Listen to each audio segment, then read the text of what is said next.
Walking away can be one of the most difficult decisions you'll ever have to make in life. It's not about giving up. It's not about running away from your problems or choosing the easy way out. It's an act of self-love. It's an act of courage, a decision that, when made consciously, can transform your life at its very core. The renowned psychologist Carl Jung, a visionary in the exploration of the human psyche, taught that true spiritual growth arises when we're brave enough to look at ourselves honestly, when we're willing to recognize what holds us back and what propels us forward toward our deepest purpose. And often, that recognition involves the painful but necessary process of letting go of people, environments, ideas, or identities that no longer resonate with who we truly are inside. Think about it for a moment. How many times have you found yourself staying in a relationship, a job, a place, or even a mindset that deep down you knew wasn't right for you? That feeling of emptiness, that inner conflict that seems to have no resolution, those aren't coincidences. They're not random. They're messages from your unconscious mind, like whispers trying to steer you gently in a different direction, toward a more aligned, more fulfilling life. Jung believed that our unconscious is not something to be feared or ignored. It's constantly working, guiding us toward wholeness, toward integration. But to move in that direction, we must first have the courage to face the parts of ourselves we've hidden in the shadows. The shadow, a central concept in Jungian psychology, represents all the aspects of ourselves we've repressed, denied, or rejected. Our fears, our insecurities, our past wounds. They're the parts of ourselves we've buried because they felt too painful, too uncomfortable, or simply didn't fit with the image we wanted to present to the world. But these hidden parts don't just disappear. They show up in our lives, often mirrored in the people we choose to surround ourselves with. When you feel trapped in a relationship, drained by someone's presence, or disconnected from your own spirit, it's not a coincidence. It's a projection of something within you that desperately needs to be seen, acknowledged, and healed. But healing doesn't always mean staying. Sometimes, the most healing thing you can do for yourself is to walk away, to step back from whatever is consuming your energy, clouding your clarity, and pulling you away from what truly matters. And let's be honest, this isn't easy. We live in a world that glorifies endurance. We're taught to believe that strength means holding on, even when it hurts. That success is about how much we can endure, how long we can stay standing despite the weight on our shoulders.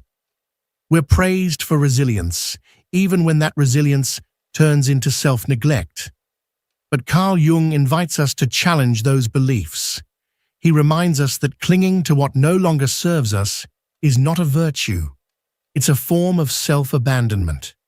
True strength lies in knowing when to release, when to honor your truth, even if it means disappointing others or walking away from what's familiar. Imagine, just for a moment, what your life would look like if you freed yourself from those invisible chains.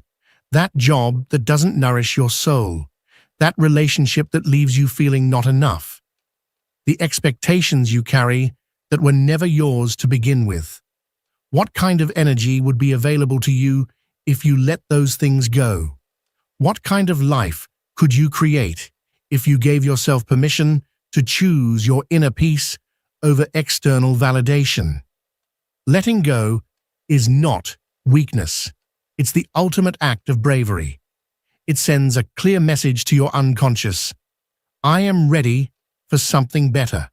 I am ready for a life that reflects who I truly am. And when you take that step, when you choose to walk away with clarity and intention, something extraordinary begins to happen. You start to come back to yourself. You begin to hear your intuition more clearly. that quiet voice within that has always been there, waiting patiently for you to listen. Jung taught that the relationships we form and the environments we immerse ourselves in don't just influence us, they mirror us. The people closest to us act as mirrors, reflecting not only our strengths and values, but also our unresolved wounds and inner conflicts. When you stay in dynamics that make you feel small, drained, or disconnected, you're not just experiencing discomfort, you're ignoring a deeper message from within. Something inside you is calling for transformation. And stepping away is not selfish. It's a journey into self-awareness. It's the moment you look at yourself with radical honesty and ask, is this helping me grow, or is this keeping me stuck? The answer might hurt. It might shake the foundation of your life. But it's also liberating, because in that truth lies the key to your evolution. Jung called this journey individuation, the process of becoming your most authentic self. Not who the world expects you to be, not who you were told you had to be, but who you really are, beneath all the masks and roles. And individuation requires that we stop betraying ourselves for the sake of comfort or acceptance. It asks us to be brave enough to walk away from what's familiar when it no longer reflects our truth. But how do you know when it's time to walk away? The signs are usually there, persistent and clear. But we ignore them because the fear of the unknown often feels stronger than the desire for change. It might start as a quiet discomfort, a subtle restlessness, an emotional exhaustion that no amount of rest can fix, or a tension within you that no longer makes sense. These aren't just emotional states. They are inner guides. They are your soul's way of telling you you're out of alignment. We often wait for a breaking point. We wait until the pain becomes unbearable before we act. But what if you didn't have to reach that point? What if the discomfort you feel today is already enough of a reason to make a change? Choosing to walk away isn't about abandoning others. It's about returning to yourself. It's about honoring your evolution, even when it's uncomfortable, even when it doesn't make sense to anyone else. And as difficult as it may be, it is often the very path that leads to true healing, inner peace, and ultimately, freedom. You are not here to merely survive the life you've been handed. You are here to create the life that aligns with your soul. Sometimes that means walking away. And in doing so, you're not closing a chapter, you're opening a new one. One where you are no longer living from fear, but from truth. One where your decisions are rooted not in obligation, but in authenticity. And that perhaps is the most powerful journey of all. Carl Jung emphasized that true spiritual growth demands courage. A kind of courage that is rarely comfortable, often painful, and most certainly tested in those moments when you're asked to let go of something you once believed to be essential. It could be a long-term relationship, one you've poured your time, energy, and love into, but which no longer nurtures your soul. Or perhaps it's a job that provides financial stability, the kind that gives you a sense of security, but slowly drains your spirit day by day. Sometimes it's even a belief or an idea that has shaped your identity for years, only to realize it no longer resonates with who you are becoming. Letting go doesn't mean forgetting, and it doesn't mean devaluing what once was. It means honoring the role it played in your life, recognizing the lessons it brought, and making the conscious choice to release it so that something new, something more aligned with your true self, can enter. In choosing to walk away, you're not just freeing yourself, you're also allowing the other person or situation to find its own path, its own truth, outside the constraints of what it used to be. Jung believed that everything in the universe is interconnected, and when you release what no longer fits your journey, you make space for what does. This is an act of love, not just towards yourself, but towards everyone involved. And yet, this process is far from linear. There will be moments filled with uncertainty, nostalgia, and fear. Letting go can feel like jumping into the unknown, especially when you've grown comfortable, even if it's in discomfort, with what's familiar. This is where Jung's teachings become a lifeline. He spoke of the power hidden within chaos, the sacred opportunity that lies in emptiness. In the vacuum left behind by what we release, there exists the raw potential for transformation. It's in that space, free from labels, societal expectations, and ingrained conditioning, that you have the chance to rediscover who you truly are. It's in confronting this emptiness, rather than running from it, that your authentic self begins to rise. Jung's concept of individuation, the lifelong journey of becoming who you really are, requires you to face your shadows. These shadows aren't something to fear or avoid. They're the rejected, repressed, and forgotten parts of your psyche, and by integrating them, you step into a deeper sense of wholeness. Think of a time when you had to walk away from something or someone. At first, it may have felt like a loss, a painful tearing away from a piece of yourself.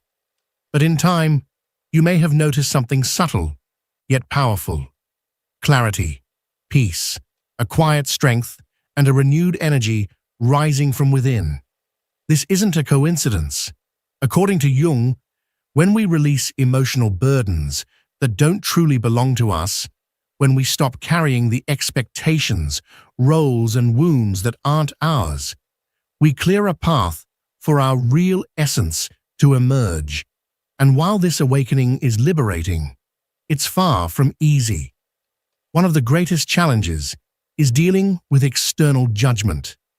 We live in a world that constantly evaluates our choices, especially when those choices go against the grain of what's considered normal or acceptable. Jung referred to this as the conflict between the authentic self and the adapted self. The authentic self is your truth, raw, intuitive, and connected to your soul. The adapted self, on the other hand, is the mask you wear to survive, to belong, to be accepted. When you choose to walk away from something that no longer aligns with you, you're essentially peeling off that mask. You're rejecting the life others expect you to live and choosing instead to honor what your soul deeply needs. That is a revolutionary act, because in doing so, you not only transform your own life, you also silently give others permission to reflect on their own choices. But let's be honest, not everyone will celebrate your evolution. Some will question your decisions. Others may criticize you or even try to guilt you into returning to the old patterns. This is where Jung's work becomes a compass. It teaches you to trust your intuition, to stay rooted in your connection to the unconscious, even when the outside world pushes back. It reminds you that walking away is not an act of cowardice. It's an act of profound responsibility. You are not running from problems. You're not avoiding accountability. You're acknowledging that you cannot grow in a space that stifles your spirit. You cannot heal in a relationship that continually wounds you. And you cannot discover your purpose while clinging to what has already served its purpose. This realization is not just liberating, it's transformative.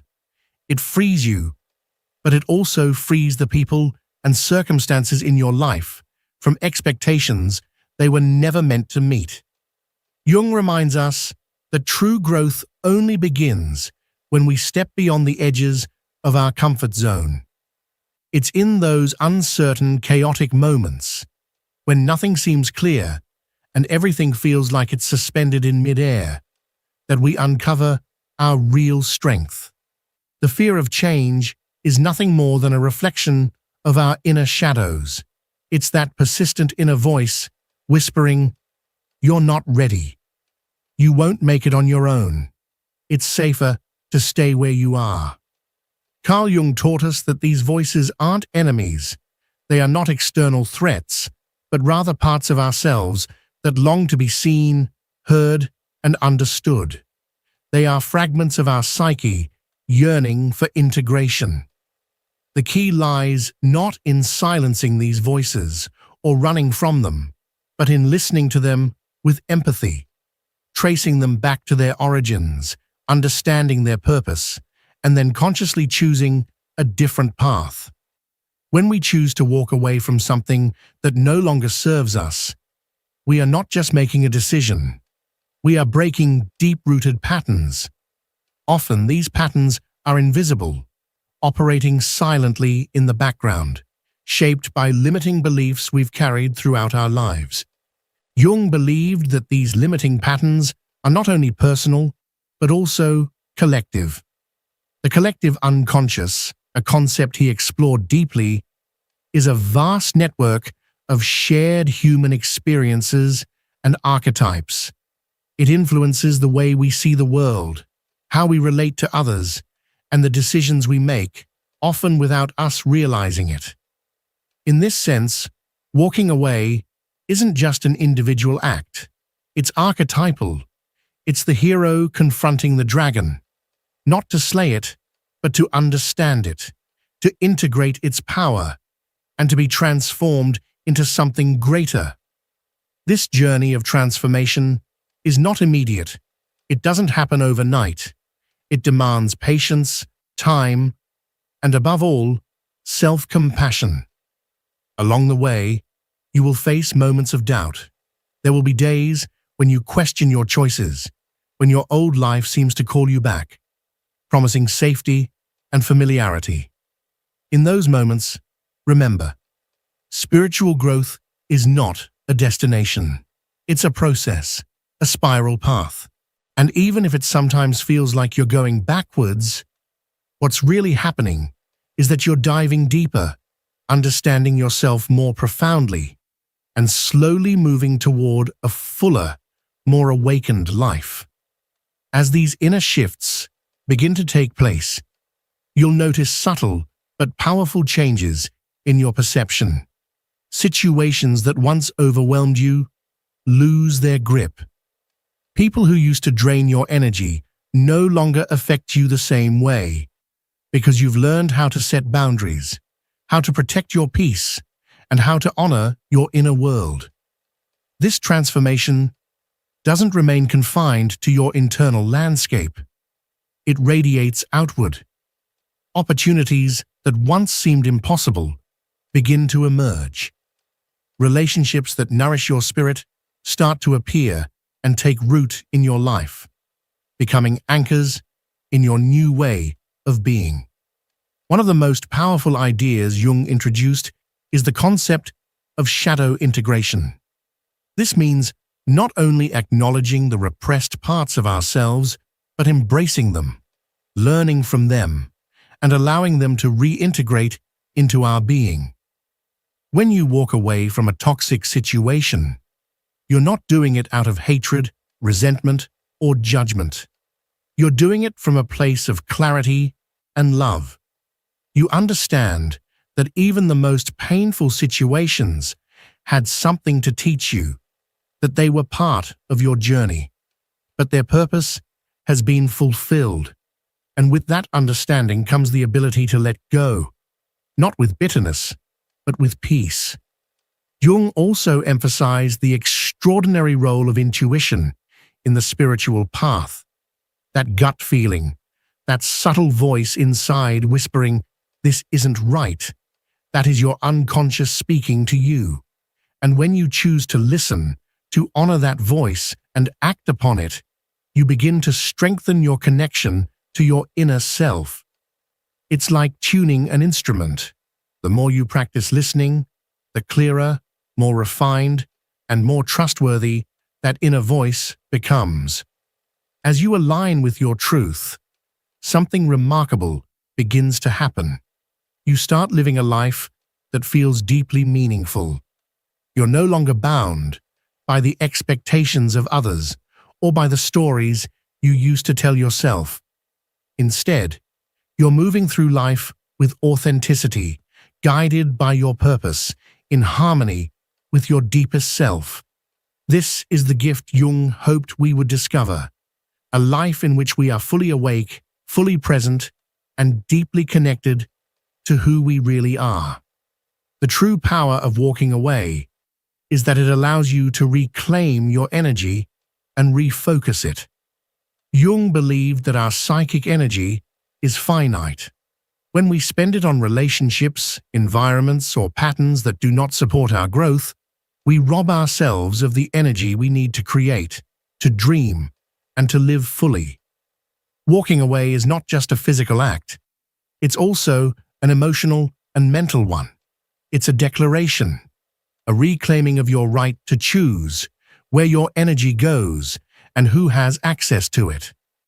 Think about the times you felt exhausted, uninspired, or disconnected from your goals. Maybe it wasn't because you lacked motivation or discipline.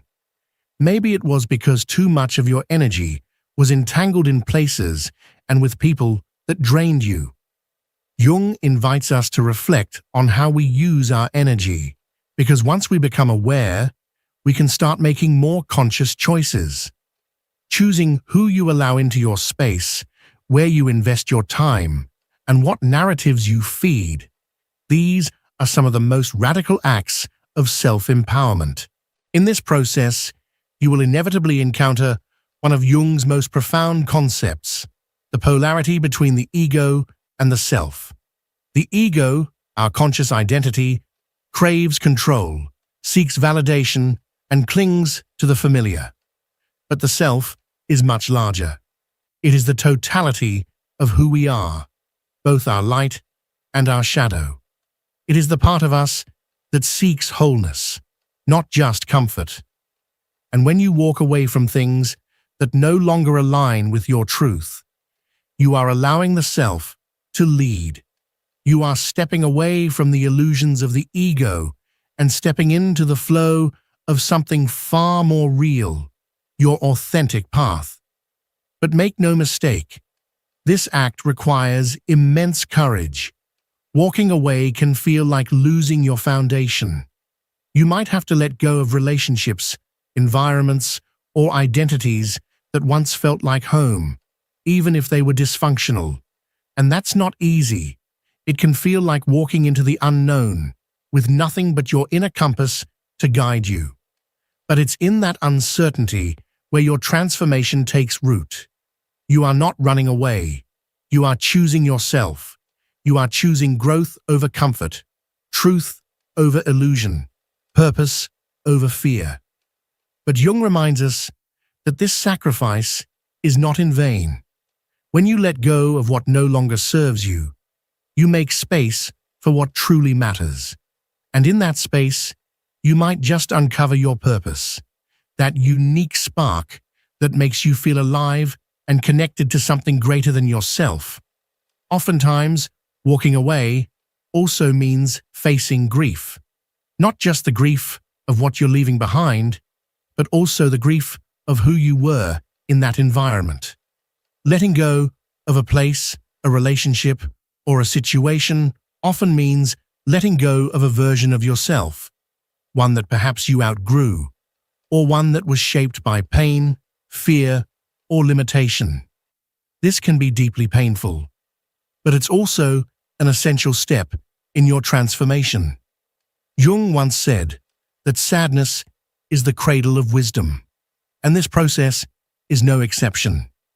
Through grief, you learn to honor what once was, to find the value in your past experiences, and to prepare your soul for what's yet to come. Grief isn't a weakness, it's a teacher.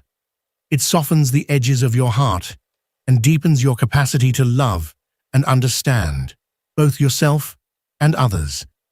As you walk this path, resistance will likely show up, not just from the outside world, but from within you too. Your mind might try to convince you that you're making a mistake, that staying where you are is safer, easier, or more familiar. But growth never happens in comfort. It is in the moments of doubt, fear, and uncertainty where your inner strength is forged. With time, you'll begin to notice a shift. This choice to step away, to let go, starts to transform your view of the world. Relationships stop feeling like burdens and instead become sources of nourishment and support. Challenges stop feeling like insurmountable obstacles and start to look like opportunities to learn, to evolve, to become. This transformation isn't magic. It's the direct result of aligning your life with your inner truth. And here's the beautiful part. This act of letting go, of realigning, doesn't just benefit you. It ripples outward. Jung believed that when a person becomes authentic, when they live from a place of true alignment, they elevate everyone around them. Your decision to live from your truth may inspire others to do the same. This is the domino effect of spiritual growth. When one person finds their light, they unknowingly illuminate the path for many others. As you move further down this road toward authenticity, it's crucial to understand that walking away does not mean giving up on love or on human connection. It means redefining what love means to you. Jung taught that the relationships we nurture are mirrors of our own inner world. When you distance yourself from people or dynamics that no longer nourish your soul, you are not closing yourself off from love. You are opening up to deeper, more meaningful connections. You are creating space for relationships that align with your purpose, that challenge you in the right ways, that support your growth. Letting go is a process of reconnection, a homecoming to your true self. It's like returning from a long journey and realizing that everything you've ever needed was always inside of you. Jung spoke of the unconscious as a vast ocean filled with insights, intuition, and answers that we often search for outside ourselves, but can only truly access by turning inward. Walking away from what no longer resonates with your spirit is a vital step toward accessing that inner ocean, that endless well of truth and wisdom. And when you make that brave decision to release, something powerful begins to happen. You begin to feel a clarity that once seemed impossible. That inner voice, the one you might have ignored or silenced for so long, begins to grow louder and more trustworthy. Jung called this the connection to the self, the core of our psyche, the center of our true identity. From this sacred place, you gain the ability to make choices with confidence, knowing they align with who you really are at the deepest level. It's important to understand that this journey is not about perfection. Jung taught that the goal of life is not to be flawless, but to be whole. And wholeness means embracing every part of you, the light and the shadow, the strengths and the weaknesses, the triumphs and the mistakes. Choosing to walk away is not a declaration of superiority or rejection, but rather an acknowledgement that you deserve to live in a space that reflects your authentic self. And sometimes, the most compassionate act is simply saying goodbye. There will be moments along the path where you'll look back. It's natural. There will be days when you question your decision, when you miss the people, the places, the familiarity you left behind. But in those moments, remind yourself why you started. Remind yourself that your soul was searching for something more, something it couldn't find in the space you once occupied. And trust that the void you left behind is being filled, slowly but surely, with new opportunities, new lessons, new connections that resonate deeply with who you are becoming. Jung spoke about synchronicity, the mysterious way the universe shows us we're on the right path. When you align with your purpose, life starts to respond in ways that feel almost magical. People show up, events unfold, chances appear, not by coincidence, but because you've begun to live from a place of truth. This is not random. This is the result of living from the soul. It is the manifestation of a life in harmony, a spirit in alignment. The magic of walking away is that it not only clears space in your outer world, it clears space within your heart. You begin to feel again, to explore who you really are, to reconnect with forgotten parts of yourself. You give yourself permission to redefine your identity, not based on external expectations, but on your own deepest desires. And this is perhaps the greatest gift you can ever give yourself. Because when you finally start listening to that quiet voice inside, when you start trusting the signs and symbols rising from your unconscious, a new level of awareness opens before you. One that is guided not by fear or obligation, but by love. The kind of love that starts within and radiates outward, touching everything in its path. And that is where the real transformation begins. Carl Jung described this awakening as the process of individuation, a profound inner journey that leads you to become the person you were always meant to be. In this context, choosing to walk away isn't merely an act of liberation. It's a sacred step toward integrating all the parts of your being, your dreams, your fears, your strengths, and yes, even your shadows. The integration of the shadow is one of the most essential aspects of this journey.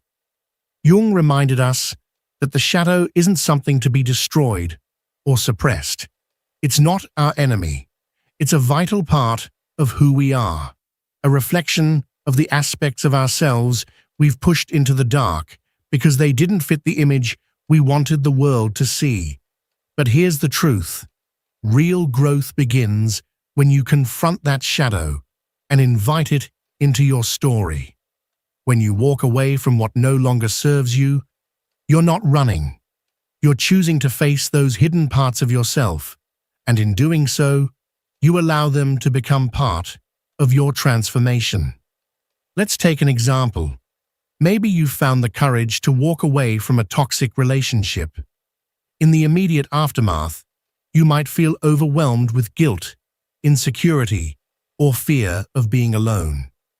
These feelings are uncomfortable, no doubt, but they're also invitations, powerful opportunities to explore which part of you gave birth to those emotions in the first place.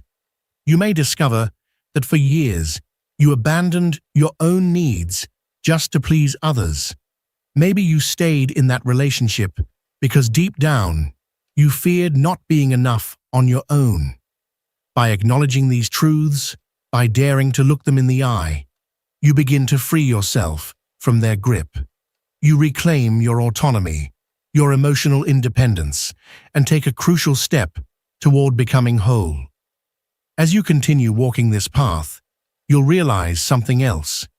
Your external world begins to mirror the transformation happening within you.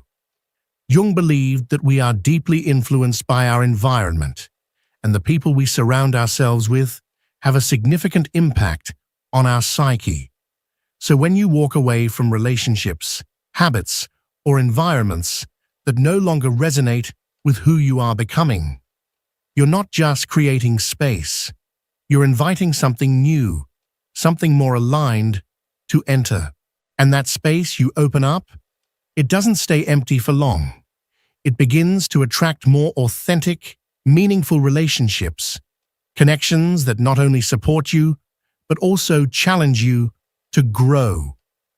These are not people who demand that you change or hide parts of yourself to be accepted. No, these are souls who encourage you to be more of yourself, to show up with all your light and all your shadows, without apology. As you evolve, the quality of your relationships shifts. Superficial connections start to fade away, and in their place come bonds that nourish your spirit. This is not coincidence. Jung believed that when we align with our inner truth, we naturally begin to draw in people who resonate at the same frequency. These people don't just see you, they feel you. They don't try to fix you. They stand with you, witnessing your evolution and reminding you that you're not alone on this journey. But let's be honest, this path is far from linear. There will be days when doubt creeps in, days when you'll feel tempted to return to what's familiar, even if deep down, you know it's no longer right for you. In those moments, remember this: spiritual growth is not about being perfect. It's about progress. Every small step you take, every time you choose to honor your truth instead of your fear, you get closer to a life that is whole, free, and authentic. And this progress shows up in one of the most beautiful ways: your ability to trust life. Walking away from what no longer serves you is, in essence, an act of faith. It's trusting that the universe, life itself, will meet you where you are and guide you to where you're meant to be. Jung described this trust as surrendering to the flow of life. It's a state of allowing, of accepting what comes without resistance or fear. And when you choose trust over fear, something incredible begins to happen. You start feeling more connected to the universe, more in sync with the rhythm of existence.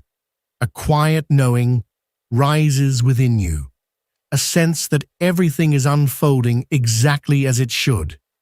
You begin to see the signs, the synchronicities, the small miracles that were always there, waiting for you to awaken to them. As you keep walking this path of self-discovery and spiritual growth, you begin to understand that stepping away from what doesn't resonate with your soul isn't abandonment. It's a reunion. It's a sacred return to yourself. It's choosing to place your well-being, your peace, and your authenticity above everything else. Carl Jung taught that the purpose of our life is not to live according to the expectations of others, but to discover our own truth and to walk in alignment with it. When you make that choice, something magical happens. You begin to feel lighter, freer, more in tune with who you truly are. And as your internal world changes, so does the external world around you. The universe, as a reflection of your internal energy, starts responding in kind. The people, opportunities, and experiences that begin to show up are not coincidences. They are the natural result of your commitment to living with purpose and authenticity. And the more deeply you commit to this path, the more powerful your impact becomes, not just on your own life, but on the lives of everyone you touch.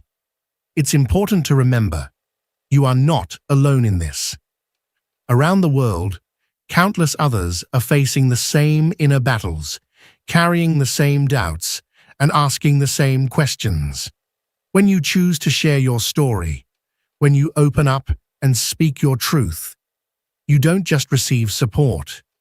You become a source of light for others. You inspire them to take that first step, to start their own journey toward transformation. And this is why building a community matters, a space where souls can come together, connect, learn, and grow. A place where you can be seen, heard, and valued, not just for who you are, but for who you are becoming. So I want to invite you, if this message resonated with you, if it moved something inside of you, or made you reflect on your own path, please share it. Help spread this message to those who need it most. Someone out there is waiting for a sign, a spark, a reminder that change is possible. Let this be that moment for them. Leave a comment below and tell me, what part of this message touched your heart? What decision are you ready to make to align with your truth? Your words might not only inspire others, they might also help this message reach even more people. If you haven't yet, subscribe to the channel and activate the notification bell so you don't miss any of our future videos. Every like, share, and comment helps expand this message and create a greater positive impact in the world. Remember, change begins with you. Walking away may be difficult, but it is also the first step toward a more authentic, fulfilling, and meaningful life. I'm here with you, walking this path by your side. Together, we can create a community where knowledge, reflection, and spiritual growth become a true force of transformation. Thank you for being here. Thank you for listening. And thank you for being part of this journey. Your story matters, and the world is waiting for you.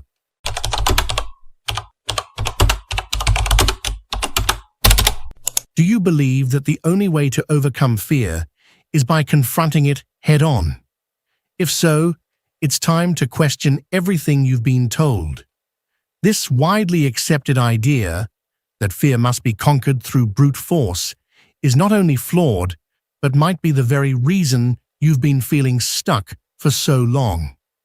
Carl Jung, one of the most profound thinkers of the 20th century, shared a radically different perspective, one that has the power to change everything. According to Jung, fear is not something that should be defeated or vanquished. Instead, it must be understood. And here lies the greatest misunderstanding. As long as you keep trying to beat fear using the wrong approach, it will continue to dominate you from the shadows. But there's something no one has probably told you before. Within your fear lies the hidden key to your deepest freedom. It's not about bravery. It's not about strength. What you need is something far more profound: awareness. So if you think you already know how to handle fear, pause for a moment and think again. Because in the next few minutes, you'll uncover why almost everything you thought you knew about fear is incomplete or even completely wrong. And more importantly, how a simple shift in perception could change the way you experience life forever. Let's start with a question.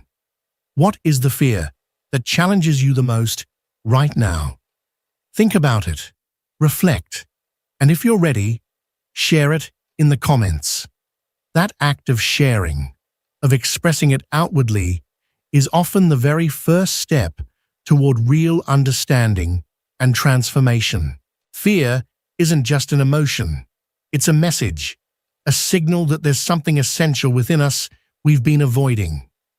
Every time we run away from fear, every time we pretend it's not there, we're actually rejecting a part of ourselves.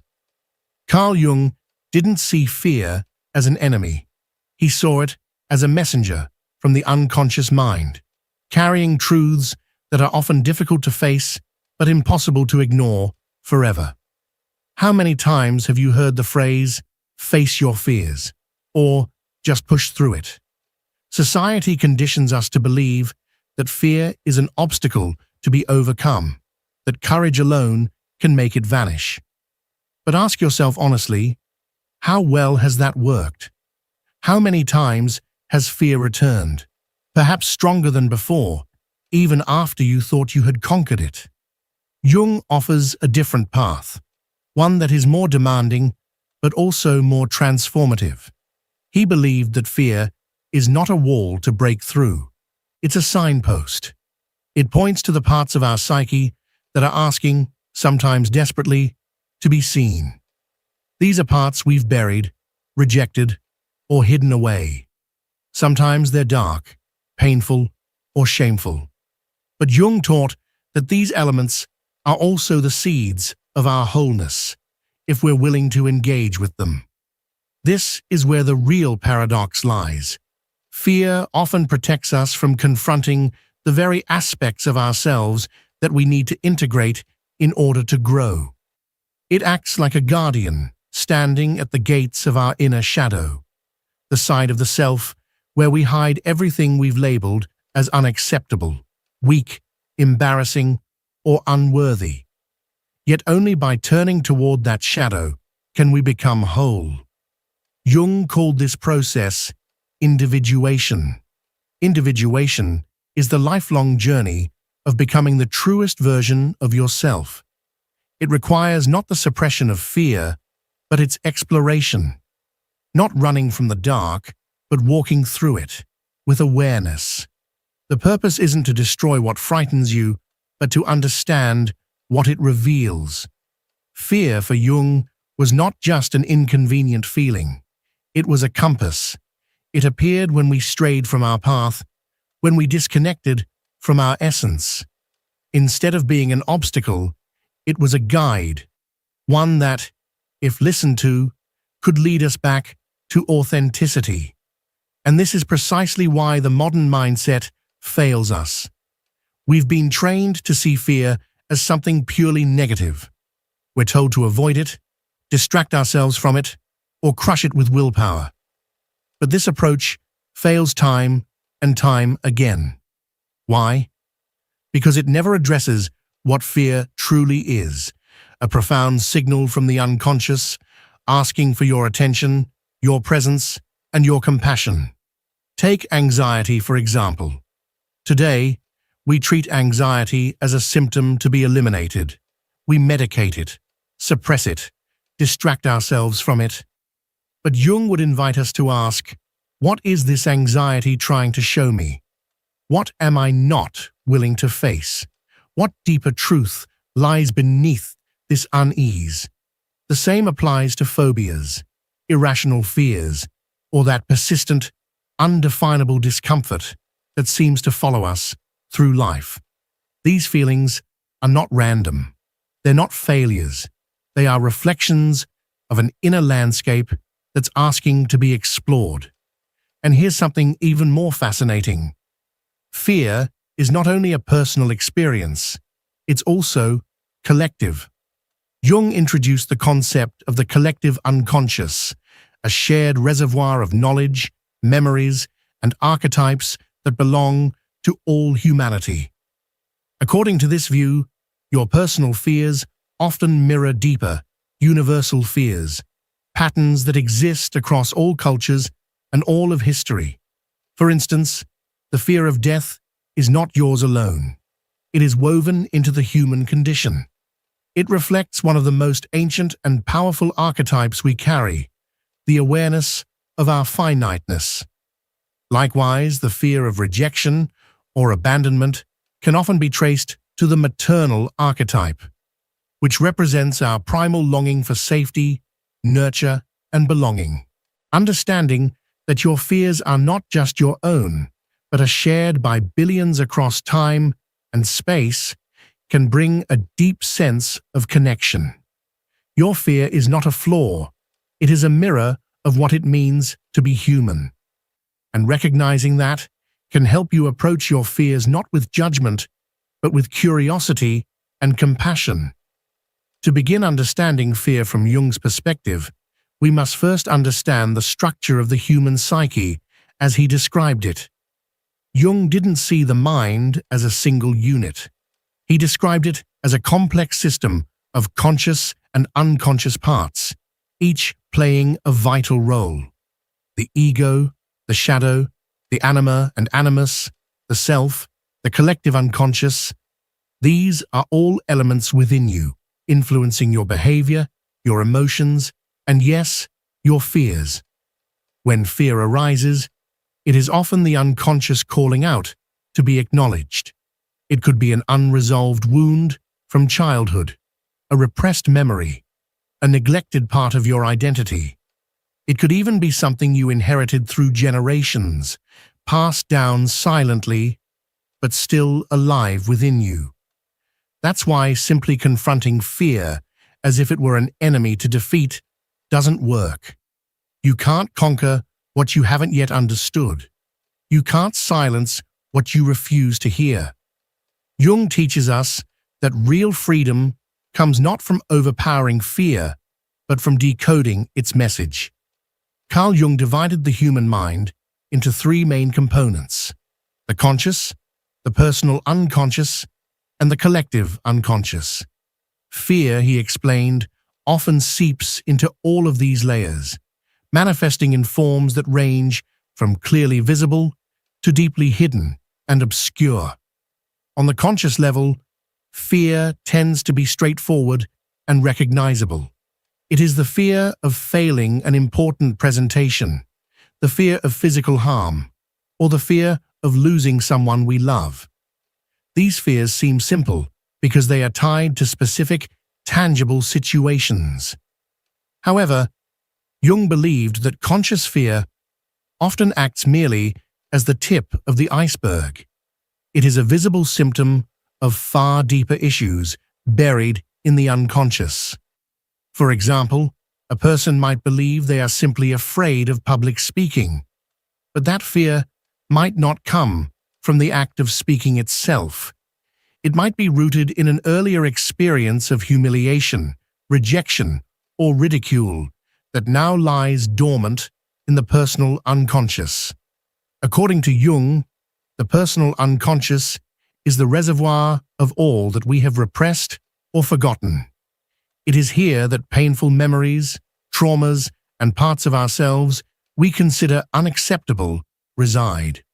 Fear frequently emerges as a defense mechanism, a kind of psychological guardian that rises to protect these sensitive contents. Jung described a particular element of the unconscious called the shadow. The shadow is where all the qualities we deny, reject, or fail to integrate into our conscious identity are stored. It is here that fear often finds its most powerful source. Consider someone who constantly tries to appear strong and confident. Such a person may harbor an overwhelming fear of vulnerability. But this fear is not merely about vulnerability itself. It represents something deeper. It points to a disowned part of the self, a fragment buried within the shadow that the individual cannot face or accept. And the more we deny these darker aspects of ourselves, the more intensely fear tends to grow. It becomes louder and more persistent, almost as if trying to warn us that we are becoming disconnected from essential parts of who we really are. Yet, as Jung observed, most people tend to ignore these internal warnings. They prefer quick fixes, temporary distractions, or external solutions that do not truly address the root of the problem. Beyond the personal unconscious, Jung also proposed the idea of the collective unconscious, a deeper, universal layer of the psyche. In this realm lie archetypes, symbolic patterns of behavior and experience shared across all cultures and historical periods. Many of these archetypes are closely linked to fear. Take, for instance, the archetype of the hero. The hero represents courage and triumph, but the hero's journey is always marked by encounters with the unknown and with terror. The hero must face monsters, descend into the underworld, and confront inner demons before emerging transformed. These monsters are not literal. They are symbolic representations of the universal fears that all humans must grapple with at some point in their lives. Another central archetype is the shadow itself. The shadow doesn't just represent the repressed material within an individual. It also symbolizes what is collectively denied or hidden by societies. The fear of the shadow is universal because it embodies both our hidden potential and our deepest inner conflicts. To face the shadow is to confront what makes us most uncomfortable, what we are most unwilling to admit, And yet Jung believed this confrontation was essential. He argued that the ultimate purpose of life is individuation, the process of integrating every part of our psyche to become a truly whole and authentic person. Fear, according to Jung, is an unavoidable part of this journey.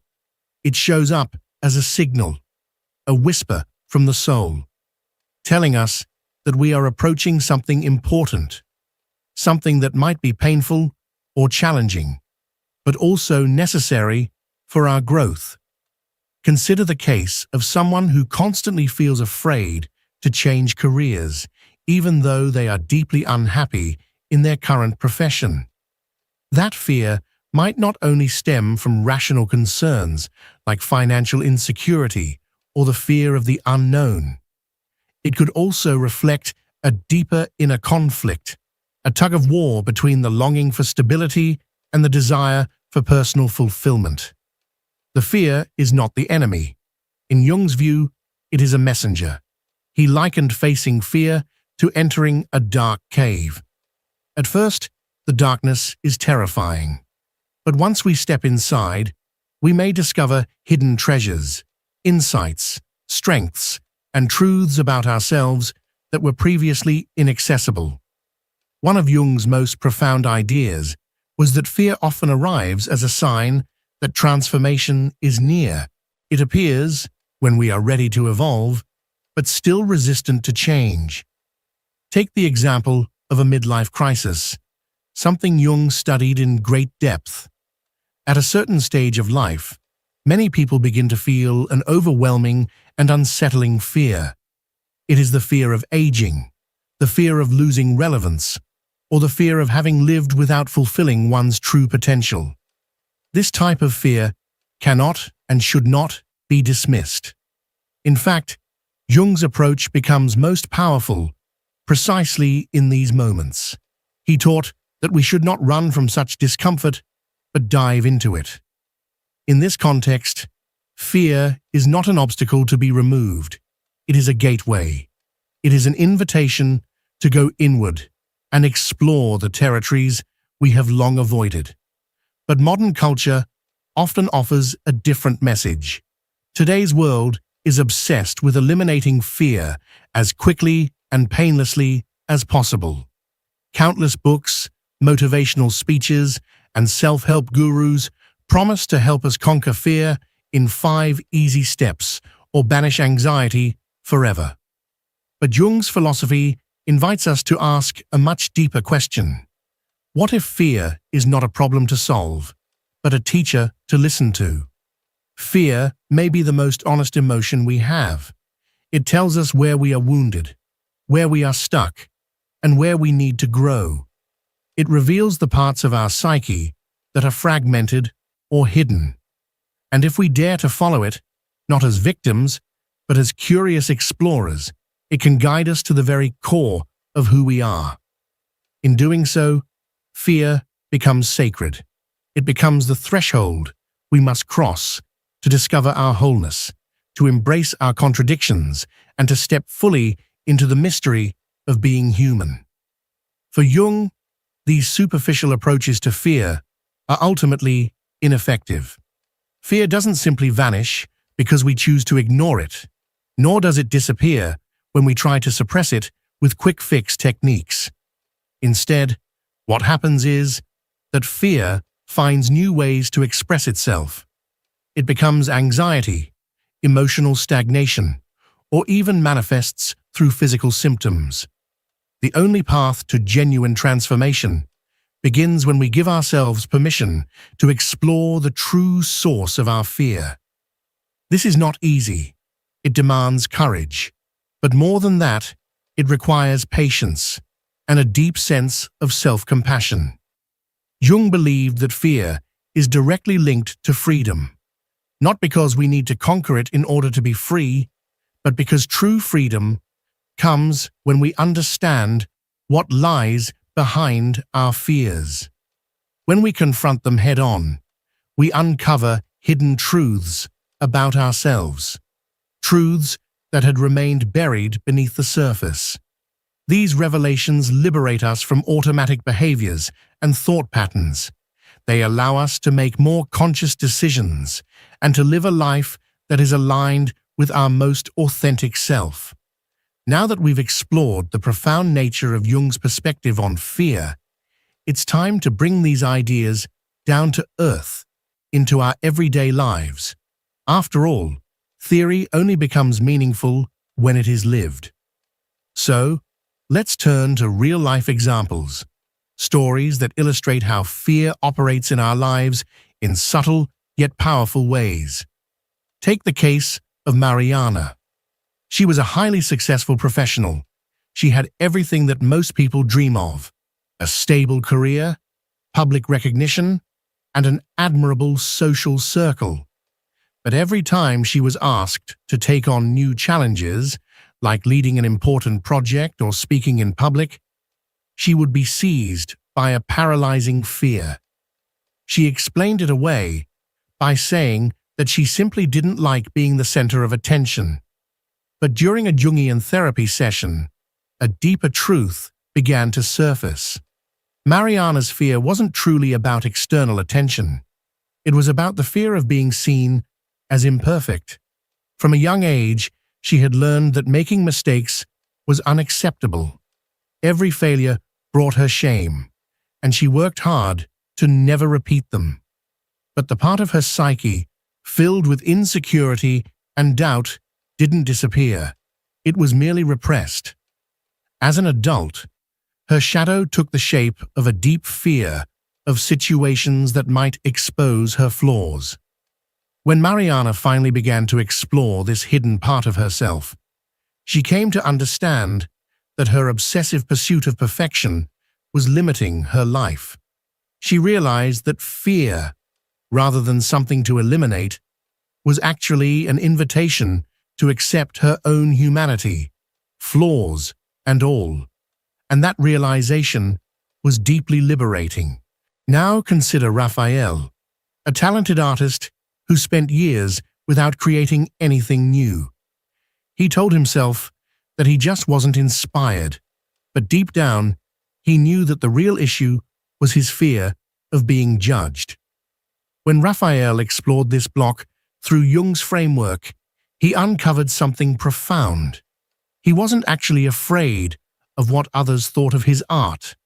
What terrified him was his own inner critic. He had projected his own harsh judgments onto the world around him.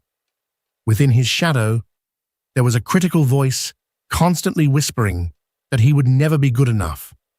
Raphael's fear wasn't about others, it was about himself. He realized that to move forward, he had to face and integrate this hidden part of his psyche. Once he did, he began to create again, not for approval, but as an act of personal truth and expression. Jung often used symbolic imagery to describe the process of confronting fear. One of his most powerful metaphors is that of the dark cave. Fear is like a shadowy, intimidating entrance we avoid. Yet, within that cave lies the treasure we are seeking. This image reminds us that fear isn't just a barrier. It's a signal, a sign that something meaningful is hidden beneath. For Mariana, the treasure was self-acceptance, learning to embrace her imperfections. For Raphael, it was the freedom to create without fear of judgment. Fear, as we see, is not only a personal challenge, but also plays a central role in our relationships with others. Think of the fear of abandonment, one of the deepest and most common emotional wounds. It can drive someone to avoid emotional connection entirely, guarding themselves against potential rejection. Or it can lead to controlling behaviors, desperate to prevent the other person from leaving. Jung would see this as the manifestation of the archetype of the wounded lover. This archetype represents not just the longing for love and connection, but also the emotional scars left by past experiences. In this light, the fear of abandonment is not just a relational issue. It's a mirror reflecting unresolved wounds. And when someone has the courage to face this fear and dig into its origins, they often discover patterns of behavior and core beliefs that have kept them stuck. What once seemed like a problem in a relationship turns out to be a profound opportunity for personal healing. So how do we begin to work with fear in our everyday lives? It starts with awareness. We must learn to identify fear and bring the theory into practice. Ask your fear questions. When you feel fear, instead of reacting automatically, pause and ask, "What is this fear trying to tell me?" This simple question can open the door to deep insight. Observe repeating patterns. What kinds of situations tend to trigger fear in you? These patterns usually point to areas of life you're avoiding. Write about your fears. Putting your fears into words, writing down what you feel and why you think you feel it, can be a powerful way to access parts of the unconscious mind. Reflect on your shadow. Ask yourself, what aspects of myself do I reject or avoid? Fear is often connected to these exiled parts of the self. As we've seen through the examples of Mariana and Raphael, fear, though uncomfortable, also carries the potential for liberation. They only found freedom once they stopped running and turned to face what they had avoided for so long. This path, though difficult, is what Jung referred to as the hero's journey. The collective unconscious, as defined by Jung, is the deepest layer of the human psyche. It's a repository of experiences accumulated by humanity over countless generations. It contains the archetypes, universal patterns that represent the core aspects of existence. Fear, in this context, is not just a fleeting emotion. It is an echo of these archetypal forces. For instance, fear of the unknown is a theme that appears in every culture. It surfaces in myths of monsters, uncharted lands, and epic journeys. This fear corresponds to what Jung called the collective shadow, all that is unknown and unintegrated, both individually and socially. He believed that archetypal fears are embedded in our psyche because they reflect existential challenges shared by all human beings: fear of death, fear of failure, fear of rejection. These fears are universal, and yet deeply personal. Among the archetypes most closely tied to fear, we find the hero and the dragon. The hero archetype represents the individual who must face fear, symbolized by the dragon.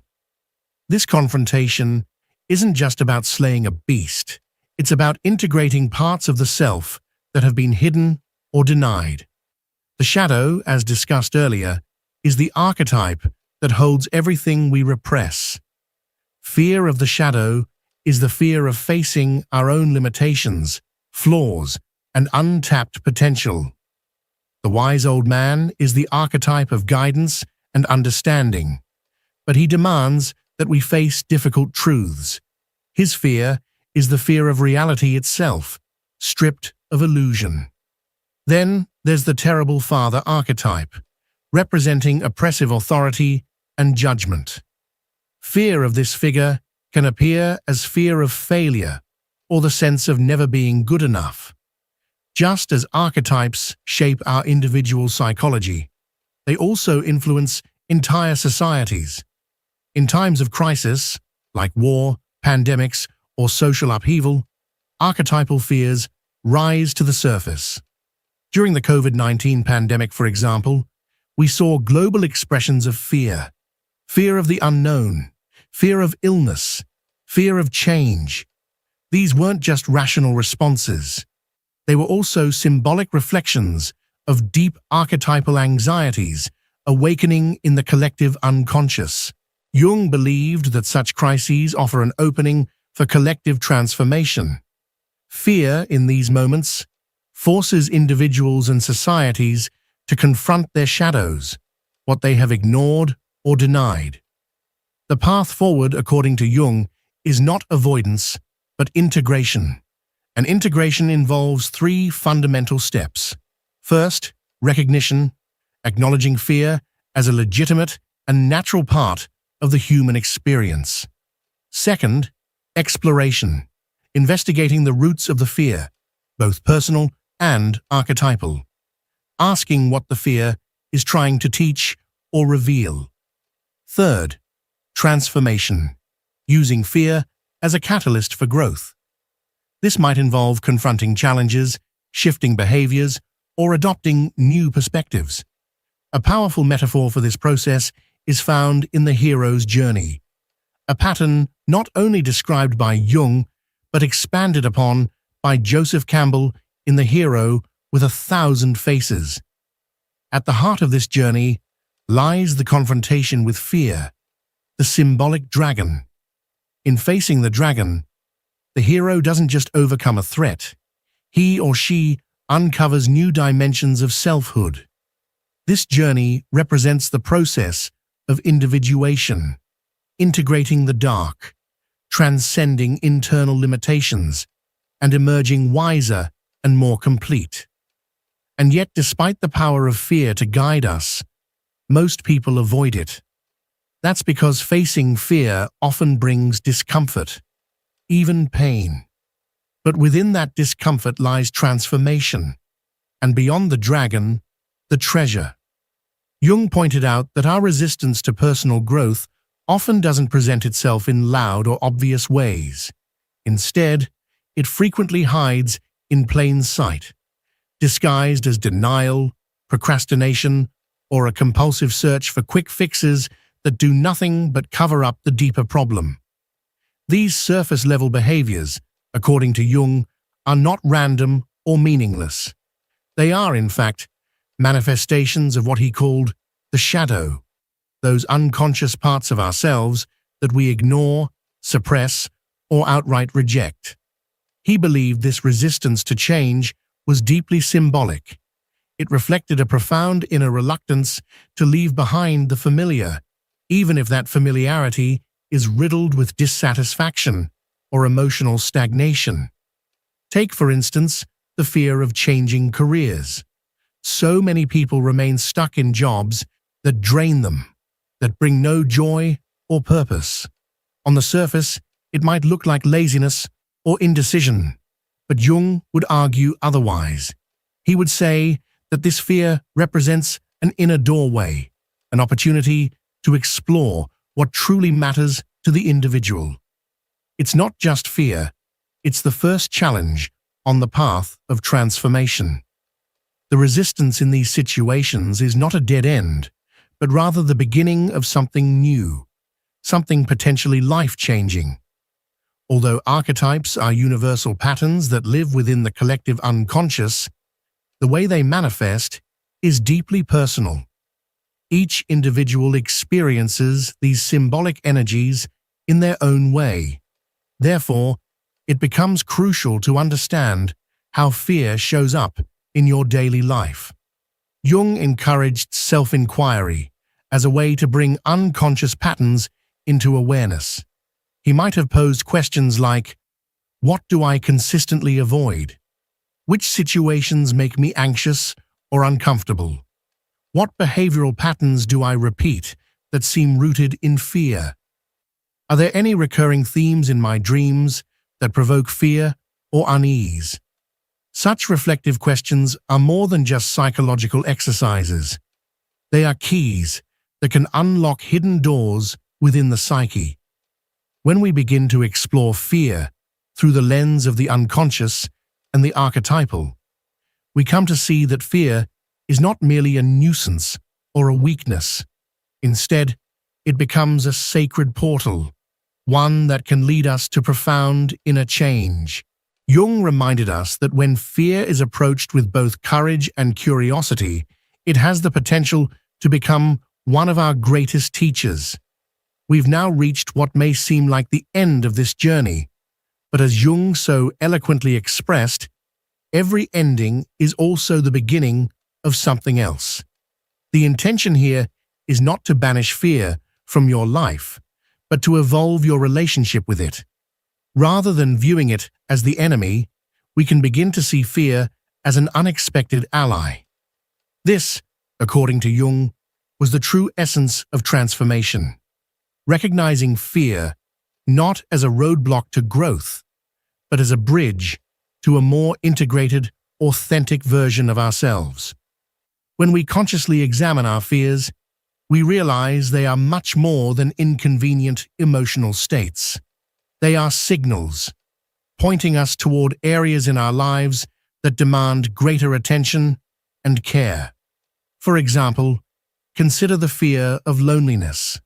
On the surface, it might feel like something to escape, but if we look more deeply, it can reveal a yearning for deeper connection, not just with others, but with ourselves.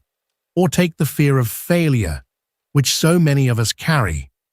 This often indicates that we've linked our self-worth too closely with external achievements rather than with our intrinsic value. Jung saw fear as a messenger from the unconscious. It tends to arise precisely when something within us is yearning to be acknowledged, integrated, and understood. Fear doesn't show up arbitrarily. It appears when we're at a crossroads, when we're ready, though not always willing, to step beyond the known into new territory. Each time you feel afraid, it is an invitation to ask yourself, what am I avoiding? What is this fear trying to teach me?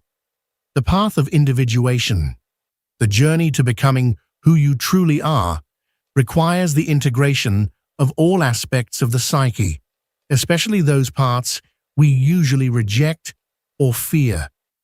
Fear, in this context, becomes a compass. It doesn't mislead.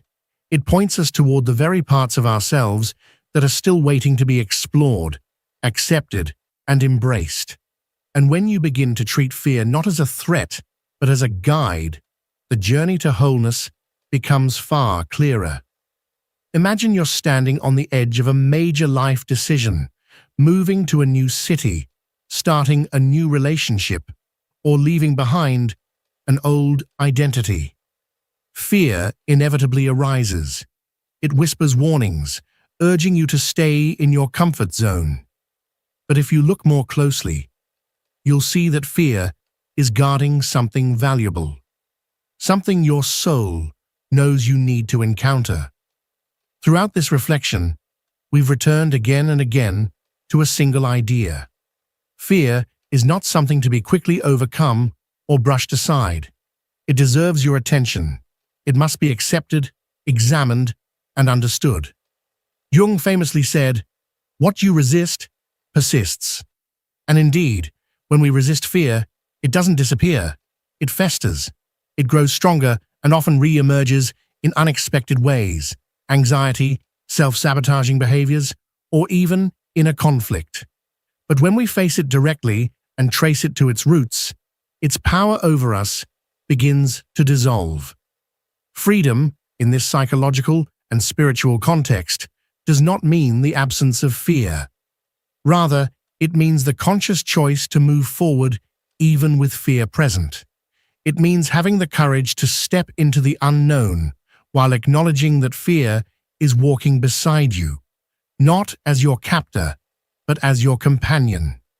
To close this exploration, here are some Jung-inspired practices that can help you build a new relationship with fear, one rooted in understanding and transformation.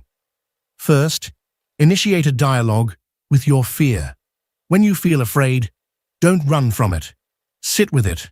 Ask, what am I truly afraid of? Write down your answers. Don't rush. Let your curiosity guide you. Next, explore shadow integration.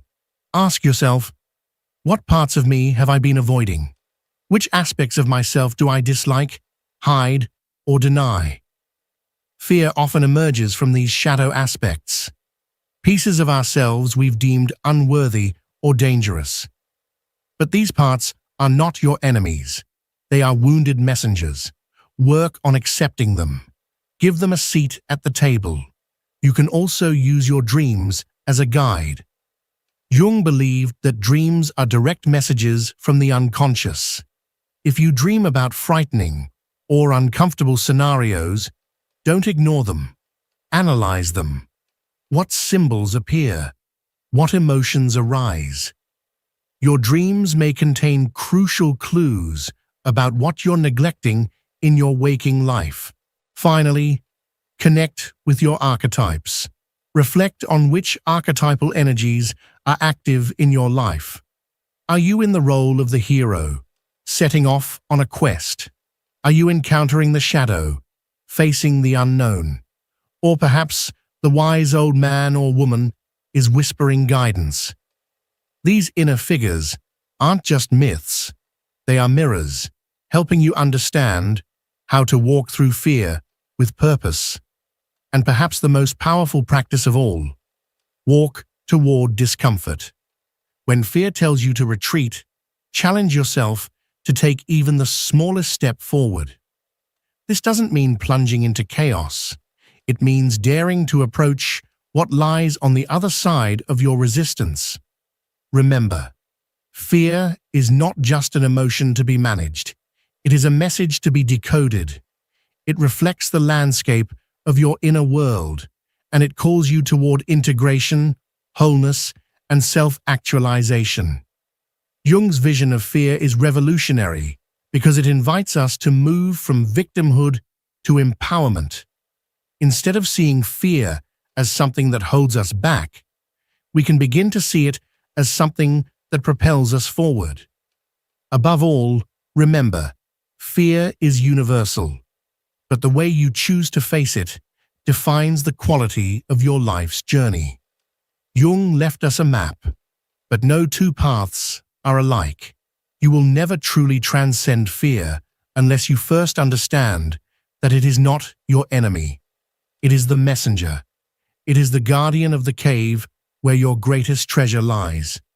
Carl Jung showed us that fear isn't something we need to run from, but something we must embrace as a vital part of the soul's journey toward individuation. So the next time fear rises, don't turn away. Greet it with curiosity and courage. Ask it what it's trying to show you. And in doing so, you won't just transform your fear, you'll transform yourself. If this message resonated with you, don't forget to subscribe to the channel, turn on the notification bell, and share this video with someone who might need it. There's so much more to explore in the depths of the psyche, and our upcoming videos will take you even further on this transformative journey. Stay curious, stay courageous, and we'll see you in the next one.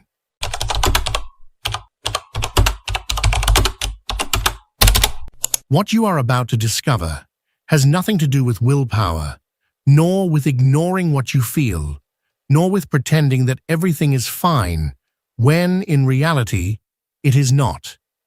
It is not about forcing yourself into a fake positive attitude or battling against every negative thought that arises in your mind.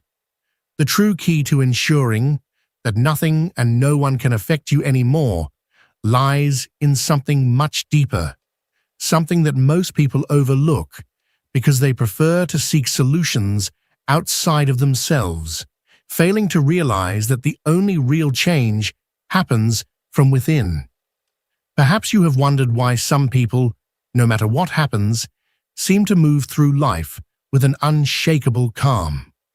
They face crises, losses, and moments of uncertainty, yet they remain centered. Meanwhile, others seem to be on the verge of collapse, trapped in their own emotions and reactions, even in the most ordinary situations. Is it a matter of luck, personality, or is there a hidden principle that separates those who master their inner world from those who are enslaved by it? This is where most people go wrong. They believe that reality is objective, that things simply happen, and that their emotions are an inevitable consequence of external events. But this is not true. Everything you experience, absolutely everything, is filtered through the way you interpret life through the beliefs you have carried for years, and through the emotions you have never learned to manage. It is as if you were wearing tinted glasses, coloring everything you see. No matter what is in front of you, you will always perceive it through that filter. And if that filter is distorted by fear, resentment, or guilt, then the world will reflect exactly that. Not because life is unfair, but because you cannot see beyond what is within you. But here is the key that no one has told you. It is not about avoiding pain or escaping difficult emotions. It is not about becoming immune to everything happening around you. It is about transforming the meaning you assign to each experience, about reprogramming the way you perceive reality, and about learning to turn every emotion into a tool for growth rather than a burden that keeps you trapped. The truth is, reality is not imposed upon you. It is interpreted. And when you understand this, when you learn to take control of that interpretation, you discover that you can choose how you respond to any situation. In that moment, you become free. Today, I am going to show you exactly how to do this, not with abstract theories, but with principles that have been used by those who have achieved a deep inner peace that depends on nothing and no one. You will discover how to transform fear into clarity, how to make negative emotions work in your favor instead of against you, and how to reach a state of unshakable serenity no matter what happens in your life. What you are about to understand has the power to change everything, but only if you are willing to look within yourself and question everything you have taken as truth until now. Because in the end, it is not what happens that determines your peace. It is the way you choose to experience it. And when you discover how to transform that process, you will realize that nothing and no one will ever affect you in the same way again. Imagine your life if you could remove those invisible glasses that distort your perception, allowing you to experience the world without the weight of your fears, limiting beliefs, and repressed emotions. The human mind is a complex labyrinth, a space where every thought, every reaction, and every emotion is shaped by deep layers we rarely explore consciously. Carl Jung, the visionary psychoanalyst, understood this better than anyone. He described the psyche as an iceberg. The visible part is the conscious mind, but beneath the surface lies a vast subconscious, a territory where past experiences, traumas, insecurities, and most importantly, our projections onto the world are stored. What we do not make conscious governs us, and everything we ignore within ourselves does not disappear. It manifests in our reality as if it were an inevitable fate. Think about how fear infiltrates your life, often without you realizing it. It disguises itself as doubt when you wonder whether you are good enough to try something new. It hides in procrastination when you delay what you truly desire but are too afraid to fail. It manifests in relationships where you give too much simply because you fear rejection or loneliness. Jung taught us that fear, like any other emotion, is not an enemy. It is a disguised teacher, a signal pointing to something within you that still needs to be acknowledged. But most people, instead of listening, fight against their emotions. They suppress what they feel, convince themselves that they should not be sad, that they should not get angry, that they should be strong all the time.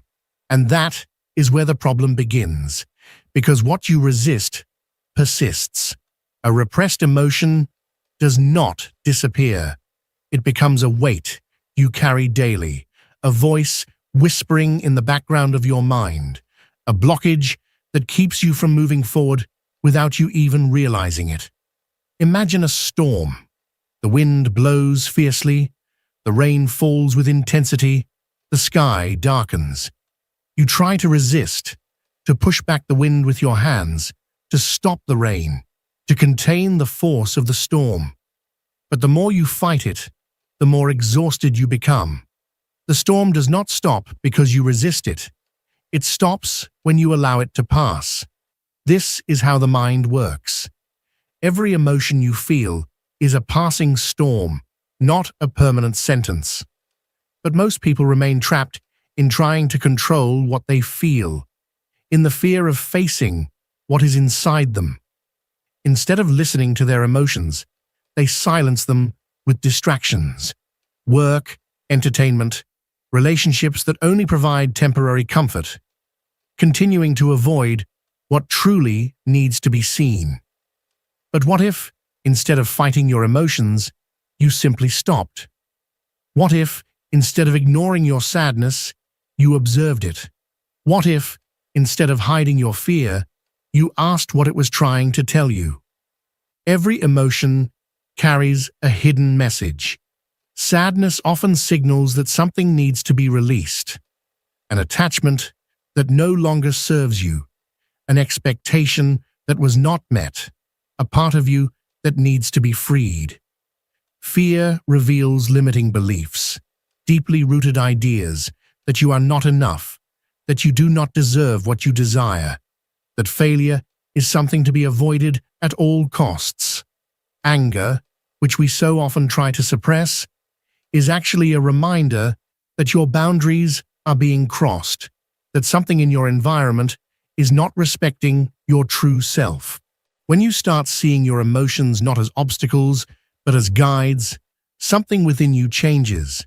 And when your inner world changes, your external world follows. Now think of a situation where you normally react automatically.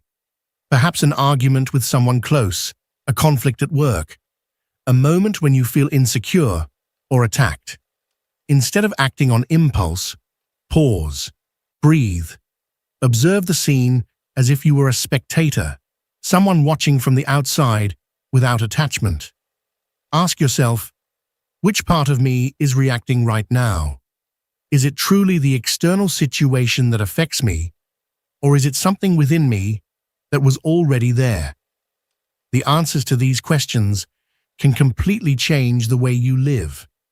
Because when you understand that what happens outside only has power over you if something inside allows it, you begin to regain control. Jung spoke of the concept of the silent observer, that part of consciousness that does not get carried away by emotions or external circumstances. That space within you that no matter what happens, remains calm. When you access that part of your mind, you discover that nothing and no one has the power to affect you unless you grant them that power. That every time something destabilizes you, it is not because the world is unfair or because people hurt you. It is because there is something within you that still needs to be worked on. And there lies the true key to achieving unshakable peace. Not in changing the external world, but in transforming how you experience it. When you master this, storms no longer scare you because you understand they are temporary and that behind each one there is an opportunity to grow. And if you analyze your thoughts deeply, you will notice that many of them are not even yours. They were absorbed at some point in your life and unknowingly adopted as absolute truths. Here's the key. You don't have to keep holding on to it. Imagine for a moment that starting today, you decide to change the narrative. Instead of repeating to yourself that you are not enough, you begin to integrate the idea that you have always been capable, that the only thing that has held you back is the story you've told yourself. Carl Jung taught us that the unconscious mind does not distinguish between what is real and what is imagined. It simply responds to the programming we feed it. If you start nourishing your mind with beliefs that empower you, your external reality will inevitably begin to reflect that change. Now, let's put this into a real-life context. Think of someone who has spent their entire life in constant fear of not being loved. Maybe they learned early on that they had to earn love through effort, pleasing everyone, sacrificing their own well-being in exchange for external validation. And now, as an adult, they live with the deep-seated feeling that they are never enough, that they must keep trying harder to avoid rejection. How can they break this cycle? The first step is to see it clearly. Jung spoke of shadow integration as the act of bringing to light what has been hidden within us. When this person realizes they have been trapped in a pattern of fear of rejection, fear of not being worthy, they begin to reclaim their power. They come to understand that their worth is not defined by the validation of others, but by how they perceive themselves. And then, something shifts.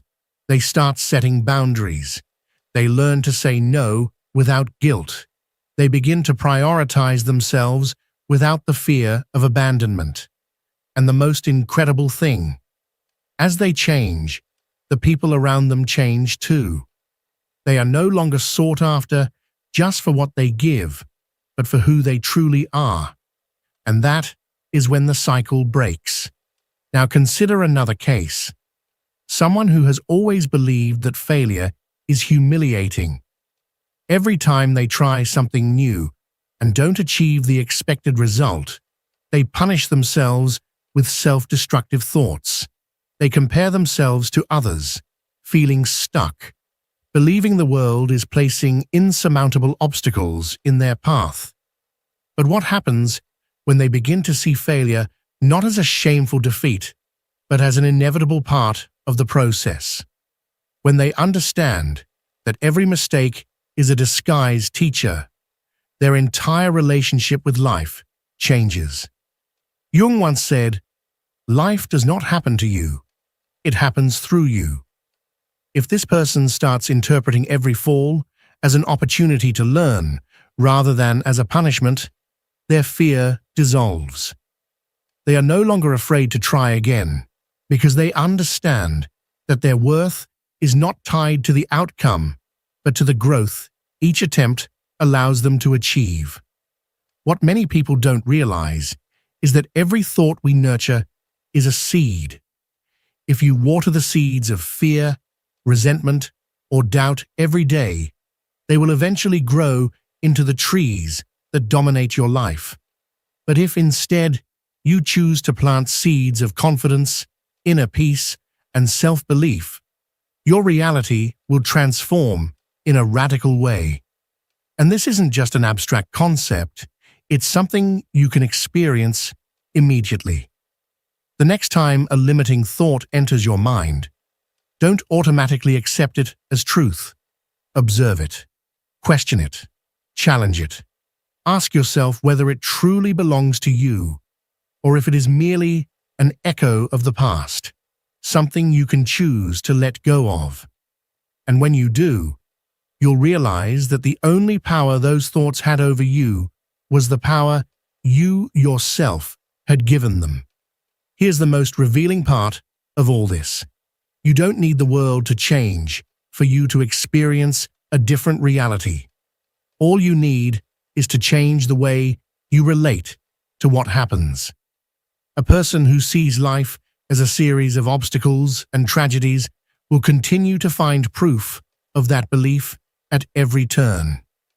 But someone who decides to see life as an opportunity for growth, as a space where every situation carries a lesson, will begin to experience the world in a completely different way. Jung also said, "What you resist persists." This means that the more you fight against life with struggle and fear, the more you will encounter exactly what you are trying to avoid. But if you learn to flow with life, if you open yourself to the possibility that every experience has something to offer. Tension disappears. Now imagine the power of living this way, without fear of failure, because you know it does not define you. Without fear of others' opinions, because you've understood that the only thing that truly matters is what you think of yourself.